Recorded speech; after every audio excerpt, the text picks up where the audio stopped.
Hi F lovers, welcome back to my channel. Video को start करने से पहले अगर अभी तक आप में से किसी ने भी मेरे चैनल को सब्सक्राइब नहीं किया है तो प्लीज़ चैनल को सब्सक्राइब, वीडियो को लाइक और नीचे कमेंट करते हुए ज़रूर बताइएगा कि आज का ये पार्ट आप लोगों को कैसा लगा। बीच में गैप थोड़ा ज़्यादा हो गया था, स्टोरी और मेरी छुट्टियों के बीच में थोड़ा सा गैप हो चुका था, जिसकी वजह से हो सकता है कुछ चीज़ें ऊपर नीचे हो जाए, तो उसके लिए मुझे माफ़ कर दीजिएगा। और इसके अलावा कल से आप लोगों को all the troubles is only because of heart का नेक्स्ट पार्ट देखने को मिलेगा। बिकॉज ये स्टोरी तो अच्छे से चल रही है, लेकिन वो स्टोरी हमारी बार बार छूट जा रही है, इसलिए मुझे उसे कंटिन्यू करना बहुत ज़्यादा ज़रूरी है। तो होप आप लोग इस चीज़ का ज़्यादा कोई ये नहीं बोलेंगे कि लव विद मिसअंडरस्टैंडिंग का नेक्स्ट पार्ट अपलोड करो, क्योंकि मुझे उस स्टोरी को पहले कंप्लीट कर लेना चाहिए और मेरे पास इतना टाइम नहीं है कि मैं दिन के 2-2 3-3 वीडियो अपलोड कर पाऊँ। इसलिए दिन का एक ही वीडियो आ पाएगा और वो भी all the troubles is only because of heart का आएगा। तो होप आप लोग इस चीज़ पे ज़्यादा कोई इश्यू नहीं बनाएंगे और इस चीज़ को ज़रूर समझ जाएंगे। तो चलिए बकवास को साइड में रखते हुए हम अपने लव विद मिसअंडरस्टैंडिंग के नेक्स्ट पार्ट को स्टार्ट करते हैं। लास्ट पार्ट में हमने देखा था कि वांग जी को जब ये पता चलता है कि विंग प्रेग्नेंट है, तो वो विंग की कंडीशन देखते हुए ये समझ ही नहीं पाता कि उससे क्या बोलना चाहिए और क्या विंग इस प्रेगनेंसी को लेके खुश नहीं है। तो वो अपने दिल पे पत्थर रखते हुए विंग से पूछ ही लेता है कि क्या वो इस बच्चे को अवॉर्ड करना चाहता है। तो तभी विंग अपने आप को वांग जी से थोड़ा दूर करता है और अपने आप में ही अपने नीज को बहुत टाइटली हक करके इतने ज़बरदस्त तरीके से अपने आप को जकड़ लेता है ना, कि मानो वो अपने आप को किसी और को छूने तक नहीं देना चाह रहा था। जो बात इस वक्त वांग जी ने कही थी ना अबॉर्शन की, उसने आगे पीछे का कुछ नहीं सुना था, सिर्फ सुना था तो अबॉर्शन का, और वो इस चीज़ को बिल्कुल भी एक्सेप्ट नहीं करना चाहता था। उसके हिसाब से वांग जी ने आगे पीछे क्या बोला उसका कोई मैटर ही नहीं किया। उसके अकॉर्डिंग सिर्फ एक ही शब्द उसके दिमाग में गूंज रहा था, अबॉर्शन, और इस चीज़ का ए भी वो नहीं सुनना चाहता था। इसलिए अपने आप को बहुत टाइटली हक उसने कर लिया था, जिसकी वजह से वांग जी को एक चीज़ तो नोटिस हो ही चुकी थी कि इस वक्त विंग बहुत ज़्यादा अजीब सा बिहेव कर रहा है, और ये बिहेवियर विंग वांग जी को बहुत ज़्यादा वियर्ड लग रहा था। उसने अपने आप को थोड़ा सा मूव करते हुए विंग की तरफ किया और अपने हाथ को विंग के ऊपर जैसे ही फहराने की कोशिश की। विंग ने अपने हाथ से वांग जी के हाथ को बहुत टाइटली झटकते हुए दोबारा से अपने आप को बहुत सिक्योरली, बहुत टाइटली होल्ड कर लिया था। अपने नीज को बहुत ज़्यादा टाइटली उसने हक कर लिया था। वांग जी को तो समझ ही नहीं आया कि ये सब कुछ क्या हो रहा है। उसने ये तो सुना था कि प्रेगनेंसी में मूड स्विंग्स होते हैं, लेकिन इतनी जल्दी 1 महीने के अंदर ही ऐसा कैसे हो सकता है, उसके दिमाग में चल रहा था। लेकिन फिर भी खुद को बहुत ज़्यादा धीरे धीरे अपने आप को आगे मूव करते हुए, धीरे धीरे अपने हाथ को बढ़ाते हुए उसने फिर से विंग की तरफ अपने हाथ को भी बढ़ाया और अपने मुंह से शब्दों को भी बाहर निकाला कि क्या हुआ है विंग, क्या कुछ हुआ है जिसकी वजह से तुम इतना परेशान हो, प्लीज़ मुझे बताओ। विंग ने फिर से वांग जी को अपने आप से दूर करते हुए बोल दिया कि तुम अगर चाहो तो मुझे छोड़ सकते हो, तुम अगर चाहो तो इसी वक्त अभी के अभी यहाँ से जा सकते हो, लेकिन मैं अपने बच्चे को अवॉर्ड नहीं करूँगा। मैं अपने बच्चे को अकेले ही पाल सकता हूँ। तुम्हें अगर इसे छोड़ना है तो तुम छोड़ सकते हो, लेकिन लेकिन अबॉर्शन मैं बिल्कुल भी नहीं करूँगा। विंग ने अपने ये जो सेंटेंस बोले थे ना, वांग जी को बहुत ज़्यादा अजीब लग रहा था ये सब कुछ सुनते हुए, जबकि उसने क्लियरली सिर्फ एक ही सेंटेंस बोला था कि अगर वो चाहता है तो हम अबॉर्शन करा सकते हैं। उसने कभी भी नहीं बोला कि वो इस बच्चे को नहीं चाहता या फिर इस बच्चे को लेके उसको कोई इशू है। लेकिन विंग को ये सब कुछ क्यों लग रहा है, वांग जी को ये समझ में नहीं आ रहा था। वांग जी ने फिर से अपने आप को विंग के करीब करते हुए बोला, विंग, मैंने ये नहीं बोला कि हम इस बच्चे को अवॉर्ड कर देंगे। तुमने जिस तरीके से मुझे बताया कि तुम प्रेग्नेंट हो, जिस एक्शंस के सामने तुमने मुझे बताया, मुझे लगा कि शायद तुम इस प्रेगनेंसी को नहीं चाहते हो। मैंने इसलिए ये सब कुछ बोला था। तुम्हें ऐसा क्यों लग रहा है कि मैं इस बच्चे को एक्सेप्ट नहीं करूँगा? ये मेरा बच्चा है विंग। तुम क्या रहा है तुम्हारे दिमाग में? वांग जी ने विंग को थोड़ा सा सहलाते हुए सब कुछ पूछा था। विंग ने जब वांग जी के मुंह से ये सुना ना कि ये मेरा बच्चा है और मैं इसे एक्सेप्ट क्यों नहीं करूँगा, तो उसके बाद जाके विंग ने थोड़ी सी हिम्मत की थी वांग जी की तरफ देखने की और उसकी आंखों से अपने आंखों को मिलाने की। वांग जी ने जब विंग की तरफ देखा तो इस वक्त भी विंग के जो एक्शंस थे ना वो बहुत अजीब थे। मानो ऐसा लग रहा था कि वो अपने आंखों से ही उससे क्वेश्चन कर रहा हो कि क्या क्या जो बोल रहा है वो सच है, क्या वो इस बच्चे को एक्सेप्ट करेगा। वांग जी अच्छे से समझ चुका था कि विंग इस वक्त उससे क्या पूछना चाहता है, तो उसने विंग के चेहरे को अपने हाथ में लेते हुए उससे बोला कि ऐसा क्यों तुम्हें लग रहा है कि ऐसा कुछ हो सकता है विंग। क्या तुम्हें कुछ कुछ ऐसा लगा है, क्या मैंने ऐसा कुछ किया है जिसकी वजह से तुम इतना इनसिक्योर हो रहे हो। मैंने तो अपनी पूरी कोशिश की है तुम्हें हमेशा हमेशा स्पेशल फील कराने की, लेकिन तुम्हें ऐसा क्यों लग रहा है कि तुमसे जुड़ी हुई कोई भी ऐसी चीज़ होगी जो मैं एक्सेप्ट नहीं करूँगा। तो फाइनली विंग ने अपने आप को कंट्रोल करते हुए वांग जी से स्ट्रेट तरीके से सिर्फ एक ही क्वेश्चन पूछा कि क्या उस नाइट यानी कि लगभग 1 महीने पहले उस रात उन दोनों के बीच में जो कुछ भी हुआ था, क्या वो एक गलती थी, क्या उसे वो एक गलती समझता है, क्या वो एक मिस्टेक थी उसके लिए। वांग जी ने जैसे ही ये सब कुछ सुना उसने फिर से विंग को अपने गले से लगाते हुए बहुत ज़्यादा टाइटली उसको हक करते हुए सिर्फ एक ही चीज़ बोली, मैंने तुमसे पहले ही कह दिया है विंग, तुमसे जुड़ी हुई हर एक चीज़ मेरे लिए स्पेशल है, तुम्हें क्यों लग रहा है कि वो रात हमारे लिए गलती थी। तो विंग ने अपने आप को बिना हक ब्रेक किए ही वांग जी के चेस्ट पे अपने सर को रखते हुए उसने सिर्फ एक ही चीज़ बोली कि अगर ऐसा नहीं था तो उस दिन से उसने उसे इग्नोर करना क्यों स्टार्ट कर दिया। वांग जी को तो समझ ही नहीं आया कि ये विंग ने क्या बोल दिया। मैंने तो ऐसा कभी नहीं किया, इवन मुझसे तो जितना हो पड़ता था मैं उतना विंग पे ध्यान देता था, उतना विंग को अटेंशन देता था, तो विंग को ऐसा क्यों लग रहा है कि मैंने उसे इग्नोर करना स्टार्ट कर दिया। और उसी दिन से ऐसा तो बिल्कुल भी नहीं है ना कि मैं उस दिन से थोड़ा सा भी बदला हूँ। तो वांग जी ने विंग को अपने से थोड़ा दूर करते हुए फाइनली ये पूछ ही लिया कि उसे ऐसा क्यों लग रहा है कि उस दिन से मैंने उसे इग्नोर करना स्टार्ट कर दिया। इस वक्त विंग का जो फेस था ना वो वांग जी के दोनों प्यारे प्यारे हाथों के बीच में था, और फाइनली वांग जी के थम जो थे ना वो विंग के उन आंसुओं को साफ कर रहे थे जो कि इस वक्त विंग के गालों में बहुत प्यारे तरीके से बह रहे थे। एक इनोसेंट बेबी की तरह वो इस वक्त एक्ट कर रहा था, ऐसा लग रहा था एक छोटा सा बेबी जो कि एक ऐसे इंसान को अपने सामने देख रहा हो, न जाने कितने टाइम से वो उससे मिलना चाहता था, न जाने कितने टाइम से वो उससे शिकायत करना चाहता था, न जाने कितने टाइम से वो उसको मिस कर रहा था, और फाइनली इस वक्त वो उससे मिल भी चुका था और वो उससे शिकायतें भी कर रहा था। विंग ने वांग जी के क्वेश्चन का आंसर देते हुए बोला कि अगर तुम मुझे इग्नोर नहीं कर रहे थे तो उस दिन से तुमने मुझे मॉर्निंग में उठाना क्यों बंद कर दिया। चाहे कितना भी काम आ जाए तुम ये हमेशा करते थे, तुम मुझे मॉर्निंग की सिस के साथ उठाते थे, लेकिन उस दिन से तुमने बस मेरे लिए स्टिकी नोट्स जोड़ना स्टार्ट कर दिया। तो वांग जी ने उसके फॉरहेड पे फिर से प्यारे से बहुत स्लोली और बहुत प्यार से एक किस करते हुए बोला, तुम्हें क्या वो स्टिकी नोट्स नहीं मिलते थे विंग।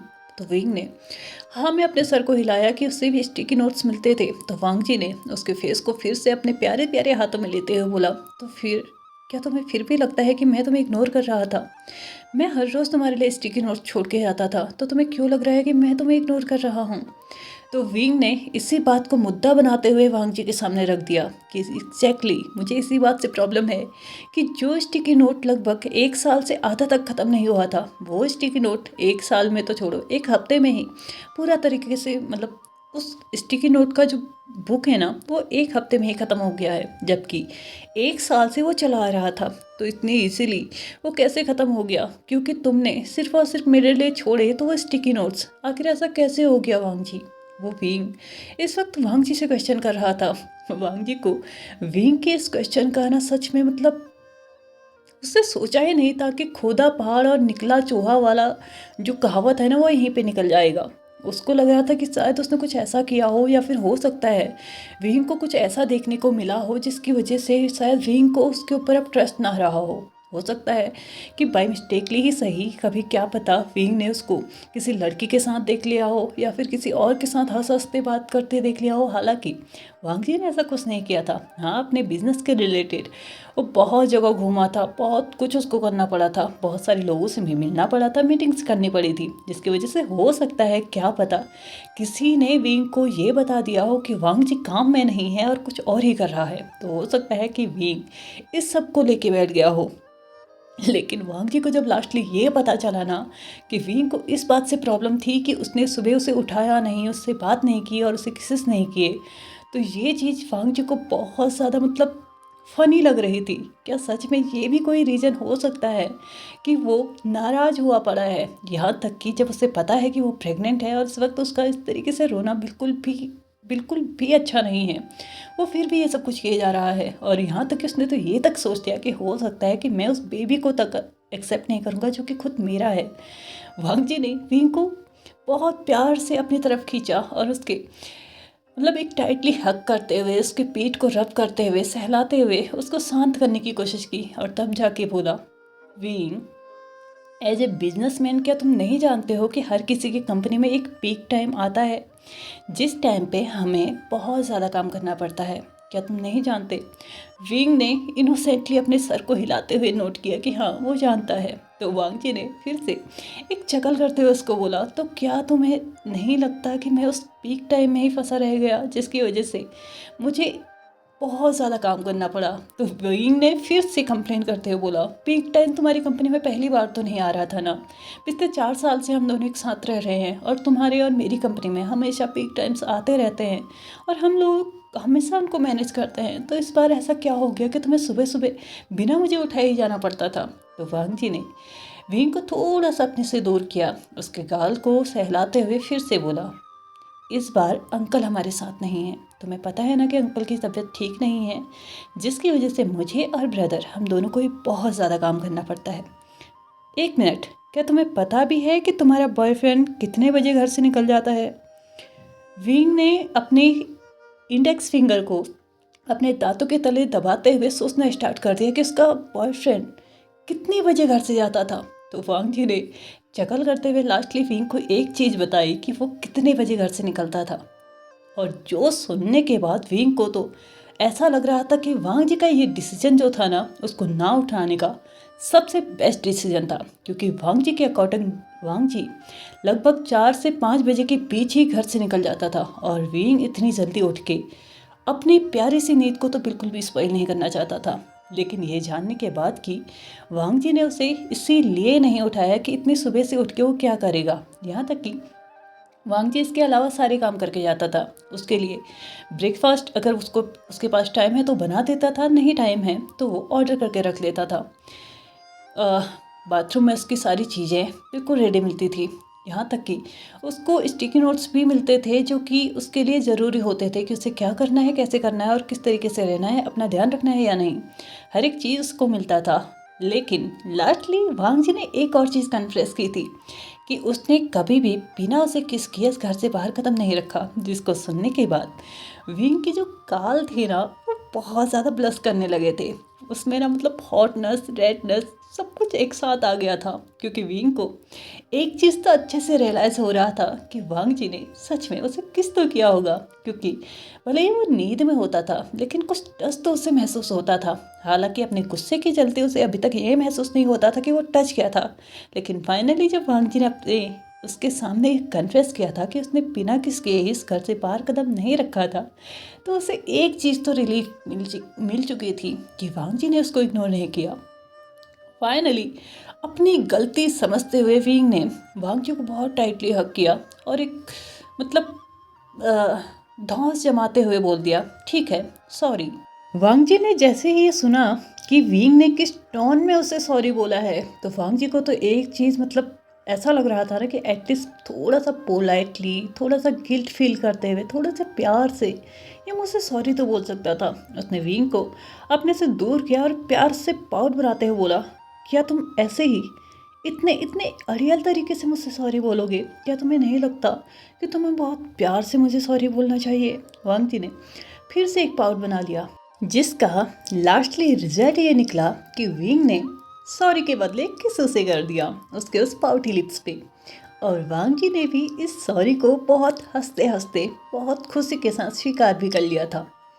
दोनों ही इस वक्त एक दूसरे से बहुत प्यार से हग किए हुए, बहुत अच्छे से एक दूसरे में बहुत ज़्यादा खोए हुए थे, लेकिन सिर्फ कुछ सेकंड्स के लिए। क्योंकि कुछ सेकंड्स के बाद वांग जी को फाइनली रियलाइज़ हो चुका था कि विंग इस वक्त भी उस ठंडे फ्लोर पे बैठा हुआ है जिससे चलते उसकी तबीयत ख़राब हो सकती है, और इस वक्त तो प्रेग्नेंट भी है, तो ऑफकोर्स सी बात है उसको एक्स्ट्रा केयर की ज़रूरत है। तो उसने विंग को उठाते हुए फिर से बेड पे रखा और तब जाके बोला कि खबरदार, अगर आज के बाद तुम मुझे ऐसे ऐसे फ्लोर पे बैठे हुए मिले, चाहे मैं तुम्हारे साथ हूँ या ना हूँ, तुम्हें अपना ख्याल रखना है। तुम्हें पता है ना, अभी भी मेरा काम बहुत अच्छे से पूरा नहीं हुआ है, लेकिन मैं पूरी कोशिश करूँगा कि मैं पूरा टाइम तुम्हारे साथ स्पेंड कर सकूँ। लेकिन अगर मैं तुम्हारे साथ नहीं हूँ तो ये टाइम तुम्हें अपना ध्यान रखना है। विंग ने भी बहुत प्यार से अपने आप को, मतलब अपने सर को नोट करते हुए हामी भरी कि ठीक है, जिस वक्त वांग जी उसके साथ नहीं होगा वो अपना ध्यान जरूर रखेगा।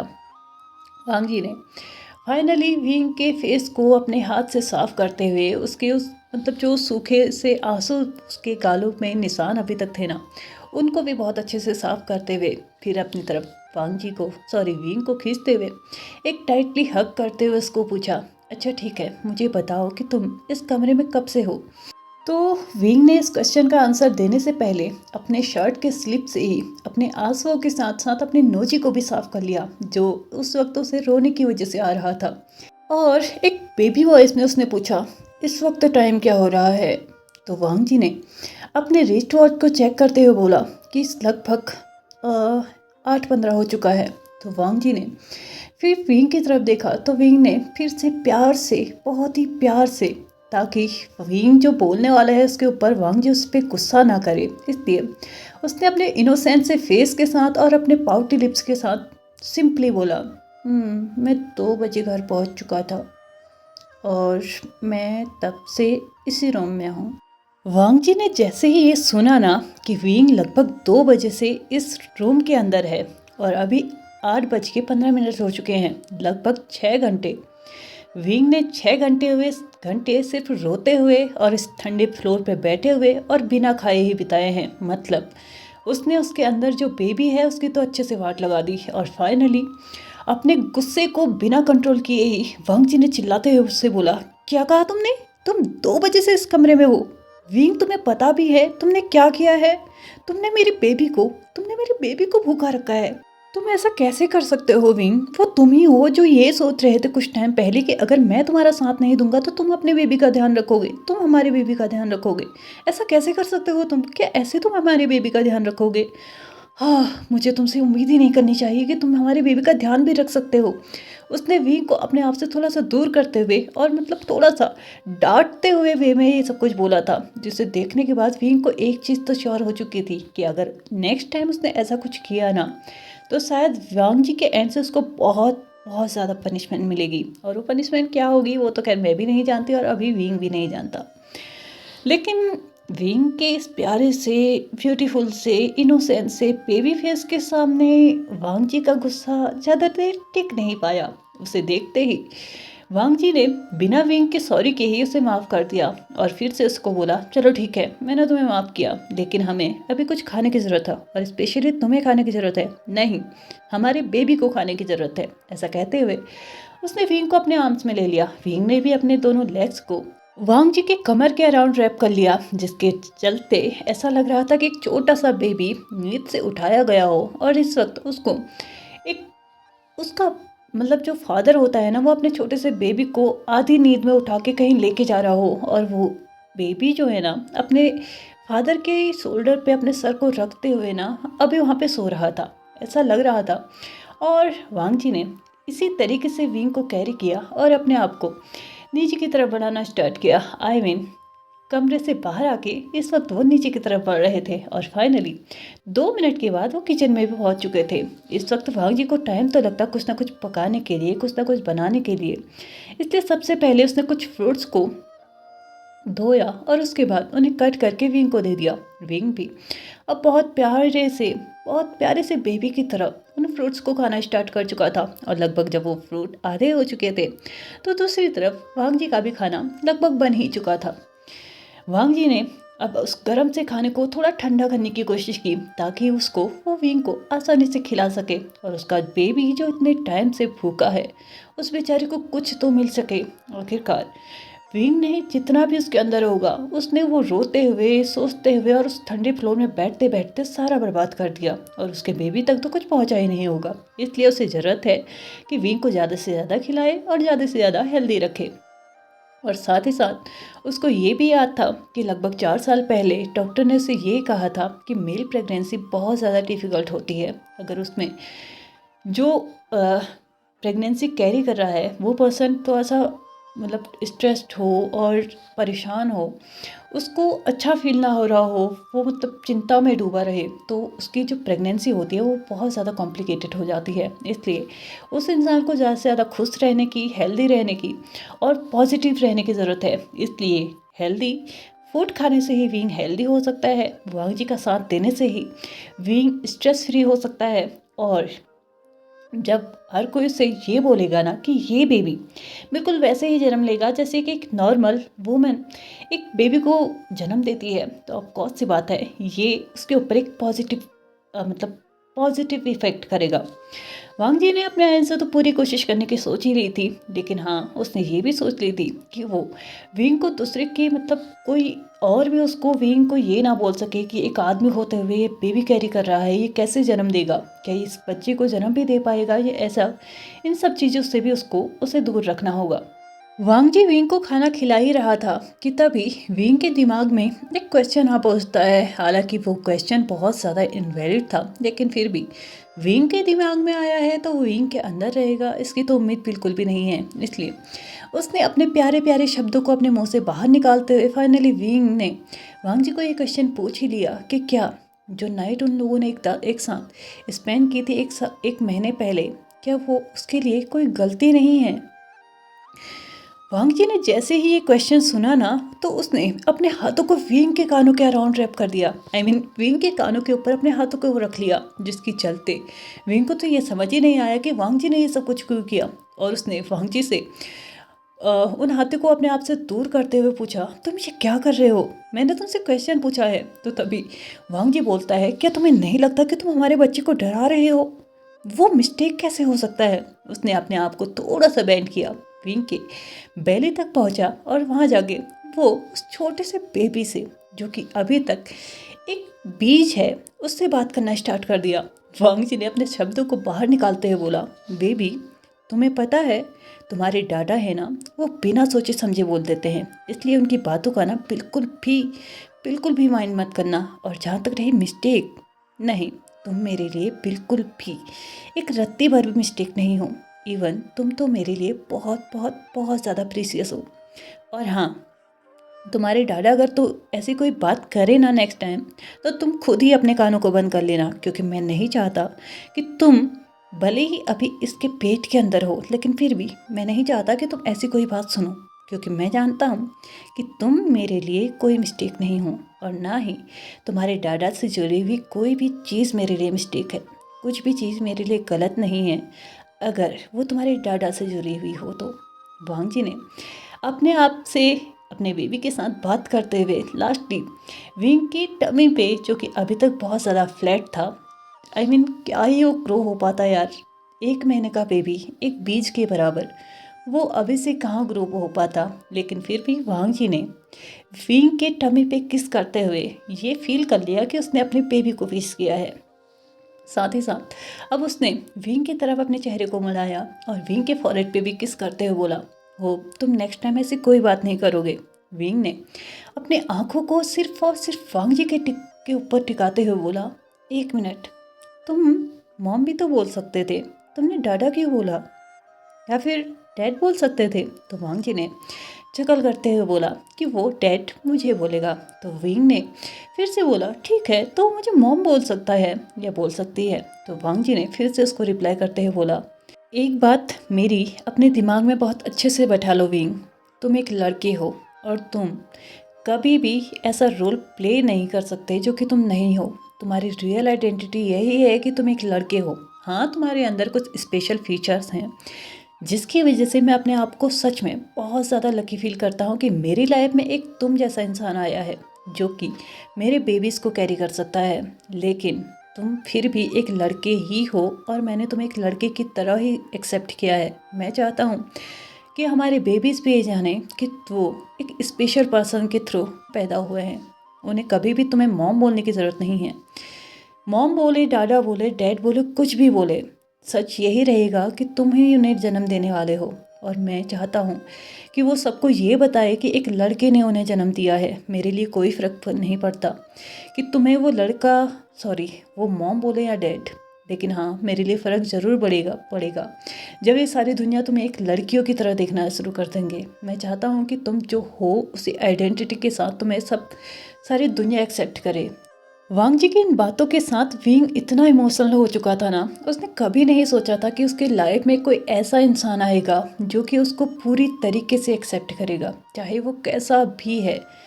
जहाँ पे विंग को स्टार्टिंग में खुद से डिस्कस्ड फील होता था कि यार, एक तो वो लड़कियों की तरह दिखता है, एक तो लड़कियों की तरह ग्रोन अप होता है, लड़कियों की तरह उसका बॉडी स्ट्रक्चर, और साथ ही साथ अब तो वो बेबी भी कैरी कर सकता है। लेकिन हाँ, वो है तो एक लड़का ही, वो कैसे कैसे सब कुछ बोलेगा। लेकिन हाँ, कोई है उसकी लाइफ में जिसने उसे पूरी तरीके से एक्सेप्ट किया है। उसकी गलतियाँ, उसकी गलत चीज़ें, उसकी सही, उसकी मतलब कुछ भी हो, हर एक चीज़ उसका एक्सेप्ट किया है। और सच बोलो तो वो ऐसे ही इंसान को अपने लाइफ में चाहता था, और इस वक्त वो इंसान उसे मिल भी चुका था। फाइनली विंग ने अपने आप को और न कंट्रोल करते हुए वांग जी की तरफ अपने आप को झुकाते हुए उससे बहुत टाइटली हग करते हुए बोला, थैंक यू सो मच मेरी लाइफ में आने के लिए। वांग जी ने भी विंग के हेयर के ऊपर ही एक सॉफ्ट किस करते हुए बोला, थैंक यू तो मुझे तुम्हें बोलना चाहिए विंग। एक तो तुम इतने प्रीसियस हो और ऊपर से तुम मेरी किस्मत में हो। ऑफ कोर्स सी बात है, थैंक यू मुझे तुम्हें बोलना चाहिए। ऐसा कहते हुए उन दोनों ने ही एक प्यारा सा हक फिर से एक दूसरे के साथ शेयर किया। और फाइनली अपने डिनर को कंप्लीट कर लेने के बाद वांग जी ने अपने प्लेट्स को साफ़ कर लेने के बाद, किचन साफ़ कर लेने के बाद, इस वक्त वो दोनों ही अपने बेडरूम में थे।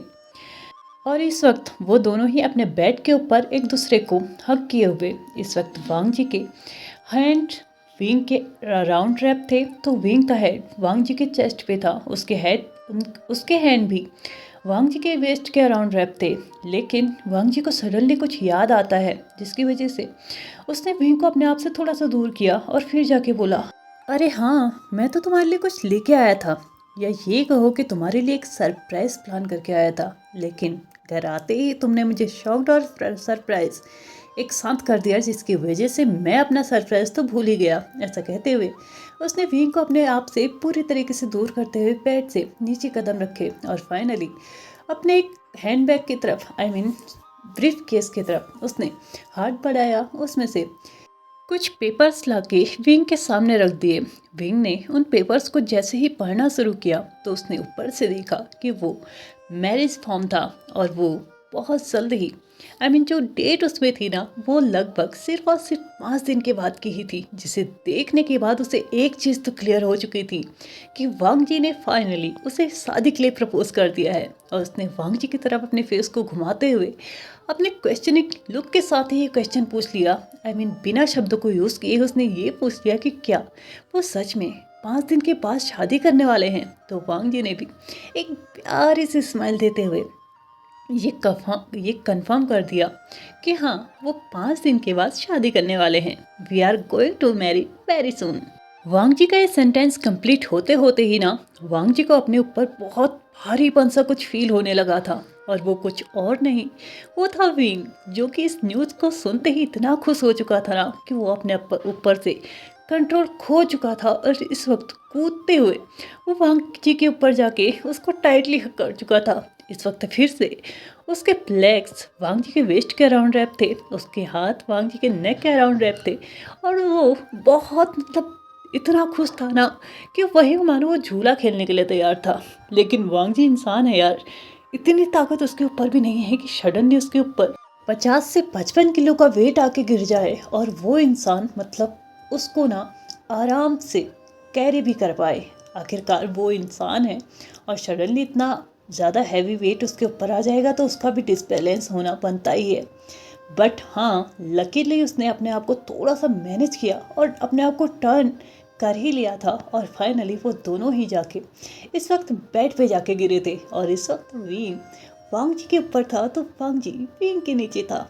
और इस न्यूज़ को जान लेने के बाद विंग इतना एक्साइटेड हो चुका था कि उसने तो मानो वांग जी के फेस पे ना बरसात कर दी थी इस वक्त अपने लिप्स के किसेस की। उसने ऑल ओवर फेस में वांग जी के इतने किसेस कर दिए थे, इतने किसेस कर दिए थे ना कि वांग जी को मतलब ऐसा लगने लगा था ना कि काश उसने ये सब कुछ 2 घंटा पहले उसे बताया होता ना, तो विंग उस वक्त वो रो नहीं रहा होता, इसी तरीके से उसके ऊपर किसेस की बरसात हो रही होती।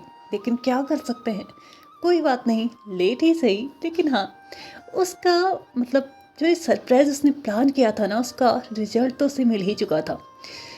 फाइनली विंग और वांग जी ने अपने आप को एक दूसरे से दूर करते हुए फाइनली वांग जी ने विंग को ये समझा दिया था कि वो प्रेग्नेंट है तो उसे जल्दी से सो भी जाना चाहिए।